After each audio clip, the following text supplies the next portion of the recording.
A good way to gauge traffic to the website when you're promoting the league before it starts is to click on the league hit counter, and this will give you an idea of how many people are visiting the site on any given day. As you can see, the date is here and the total hits are here. First, you're going to want to go to Fields off the main menu and add in the field that your league is running on. Here in Denver, we're running the league at East High School. So I put in the field name, the address, the web URL if there is one, and then a Google Map URL. Go ahead and click Update. Then you go back to the main menu. And in order to create a schedule for the league, you'll go ahead and click Schedule off of the main menu. And up here on the top left, you will hit Create a Game. And you can put in the date. So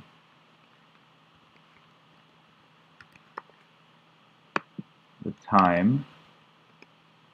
And the field, the only field option we have here is East High School, but sometimes in certain leagues we'll switch fields in the middle of the season, and if that's the case for you, you're going to want to have two fields here and select the correct field for whichever game you're updating. And here there is game type. This will be a regular season game, but as you can see, there's some options. There's consolation, quarterfinals, semifinals, and championship.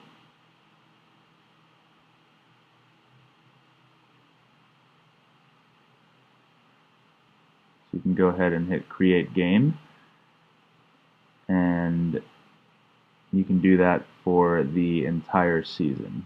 We usually keep the schedule, rankings, rosters, and stats invisible to the public, meaning that if you go to ulax.org/Denver, you wouldn't be able to see this information yet. And we do that during the registration process because the rosters aren't yet finalized and we don't want to mislead any players.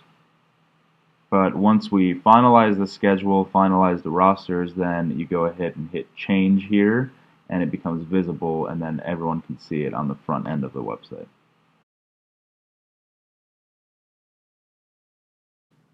So although many of our league registration options are PayPal only, we offer check payments in a select few. So this basically means that players aren't always required to pay up front, and they're sometimes given the option to bring a check or a cash payment to the field. So before heading out to the field on the first week of games, you're going to want to take a look at the rosters and determine who still has to pay. Go ahead and click Rosters off the main menu. And don't mind the teams not being filled in. We're still in the middle of registration here, and we haven't finalized the rosters yet, but you can ignore that for the purpose of this video. So as you can see, all players who are marked in green are paid in full, but then anyone who is marked in red has not paid yet. So it looks like Shane Watson still owes money for the league. So now I'll take you back to the main menu and have you head over to the statistics section. This is what I typically print out before going to the field each week and how I record stats at the field.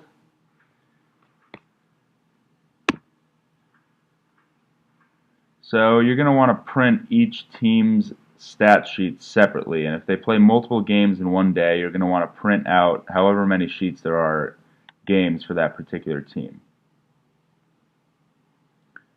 So, since we still have not received payment from Shane Watson on the Swamp Donkeys, I'm going to print out their team stat sheet.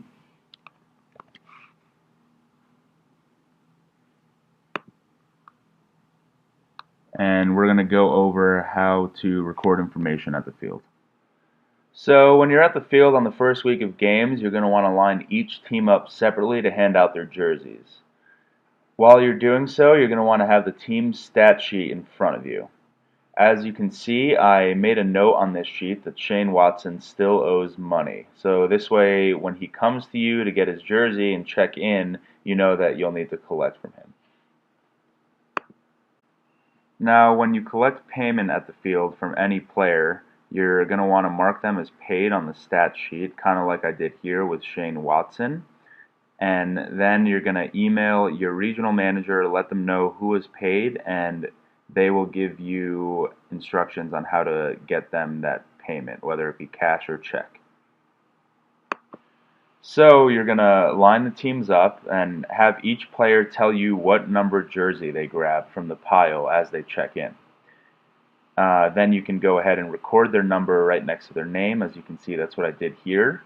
You will later be updating these in the admin area so that when you print these sheets moving forward, the numbers will already be on them, and it'll make recording stats super easy and efficient at the field.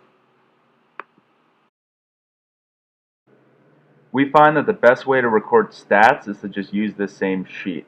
You'll print a new one out each week so you have a fresh sheet, and you can just tally goals and assists over the G and the A section.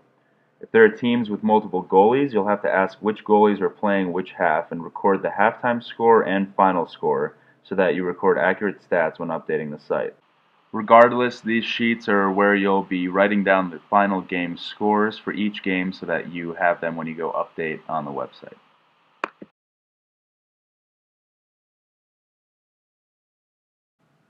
Now let's quickly go over how to update players' jersey numbers on the rosters. So you're going to go click Rosters off the main menu, and you are going to have to edit each player individually and enter in their jersey numbers. Now you'll only have to do this once at the beginning of the season when players get their jerseys, and then it'll be in there for the remainder of the season. So what I like to do is, instead of clicking each one individually, I just open new tabs for each player, and then you can go down and update their jersey numbers. Click Update Player.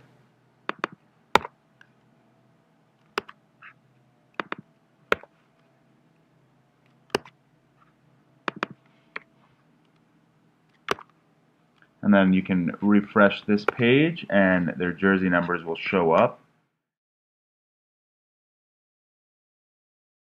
This is something that you'll want to do so that our payroll department will have all the necessary information to issue checks throughout the season and to get people paid for their work. So from the main menu here, you're going to want to click on League Contacts, which is up here in the top left. Once you are at this screen, you'll see that there are a few different categories and sections where you can add contacts.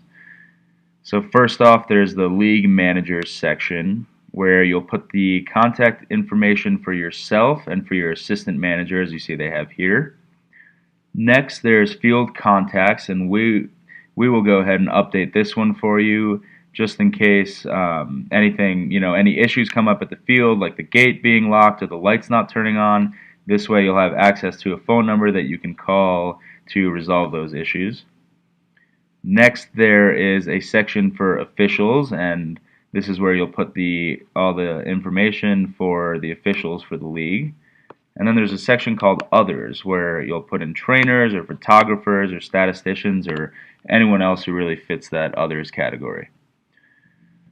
So now I'd like to show you how to add someone to these sections, and I'm going to add myself to the league managers just as an example. So you're going to want to click the Create Contact button up here on the top right of each section.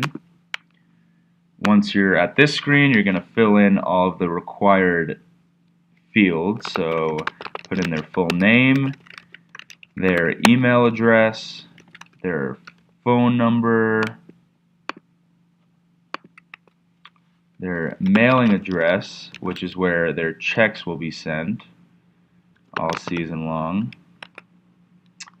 And if their mailing address changes throughout the season, just let them know beforehand that if that if that's going to happen, that they should let you know, and then you can send an email to me, mani@ulax.org, and we'll get that changed in our payroll system. Then you're going to put their title, and if you'd like, you can write a short bio about them. It's not required, but it's there for you if you'd like to. You're going to hit create, and as you see, my name now popped up in the league manager section, and we are all set. And since you have the email there, you can go ahead and click this button, which will send a welcome message to the contact. And once they receive that, they're able to log in. They're given a temporary password to our system, and they can log in, accept the terms, and fill out a W-9 that we'll keep on file. As you can see, all of these guys already did that, which is why theirs is green, but since I haven't yet, it's still red.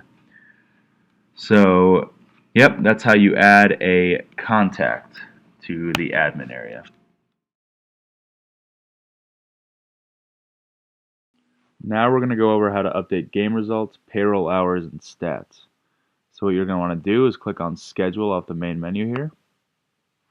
Once you arrive at this page, you're going to want to scroll down to the game that you'll be updating. Just so happens that I'm going to be doing the last regular season game in New York City for this season. So go ahead and click on the game. And once you arrive at this page, you'll notice a section on the right-hand side for team member work hours.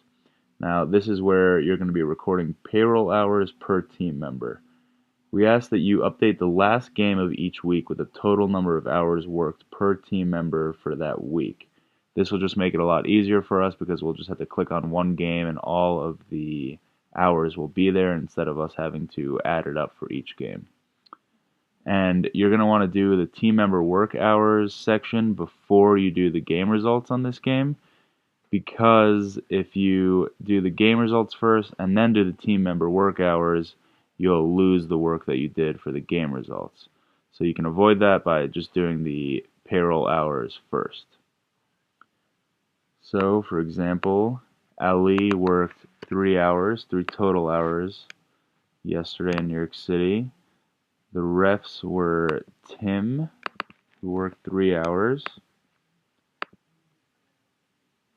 Tom, who worked 3 hours, and then our photographer was Jake, and he also worked 3 hours. So once that's all done, then you'll go over here and you can fill out the game results. So take a look at your stat sheet and just put in the final score. Looks like this was a close one, and the Goats won by 1 goal, so 7-6. Now once you do that, you'll come down here, and in this summary box you can really write kind of whatever you'd like. I have this code that I copy and paste and kind of fill out, and we can send it to you. It's key players, so I'll pick a couple people from each team, people who stood out, and we'll fill them in here, and I'll show you how it looks on the front end of the site. Go ahead and fill this section out. I usually put the winning team first.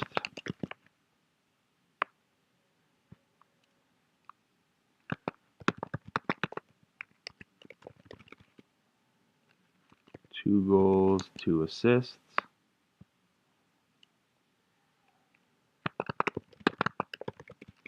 Two goals. And if you don't have a third, you can just delete that.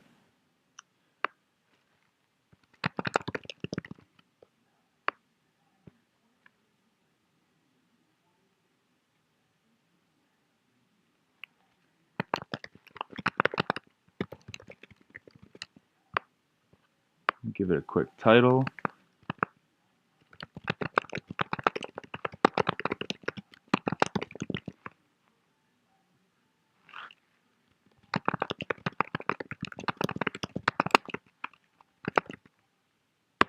Go ahead and click update.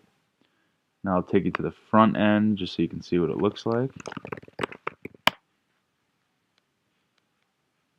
As you see, that translates to this. Gotham Goats narrowly defeat One Lacrosse. and the key player's code turns into that on the front end of the site.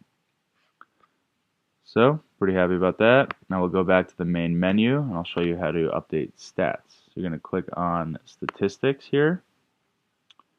And one lacrosse was in that game, so you'll hit edit entire team stats at once. And you'll show up at this page and just kind of take a look at your stat sheet and update it accordingly. So Lambie had 1 goal. It's his first for the season. Mike Mannion had 1 assist.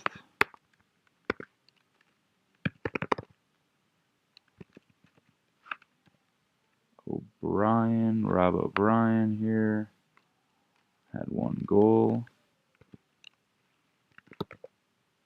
Teichman had 1 goal and 1 assist. So as you can see, you kind of just have to add it. Basic math. 1 goal, 1 assist. And then their goalie, Ryan Michaels, had 10 saves. So this GP stands for games played, and all of these ones will automatically update, but for the goalies, you'll have to do it yourself. So he played a full game. We do 25-minute running halves, so that means that he played 50 minutes total, so his total minutes will now be 200, and it looks like they lost, so he's now 1-3. And the final score was 7-6. So 17 plus 7, 23. I'm sorry, 24. Now he had 10 saves, so you'll add 10 to 33. And these are just for goals and assists in case the goalies play the field, then you can keep track of their stats on the field here. So once that all looks good, you can go ahead and click Update. Now I still need to do the Gotham Goats because I haven't updated theirs yet, but I think you get the picture, and I'll do this one on my own. Feel free to reach out to us if you have any questions on the functions of the admin area. We're always here to help, and we hope that you have a great time running your ULAX league.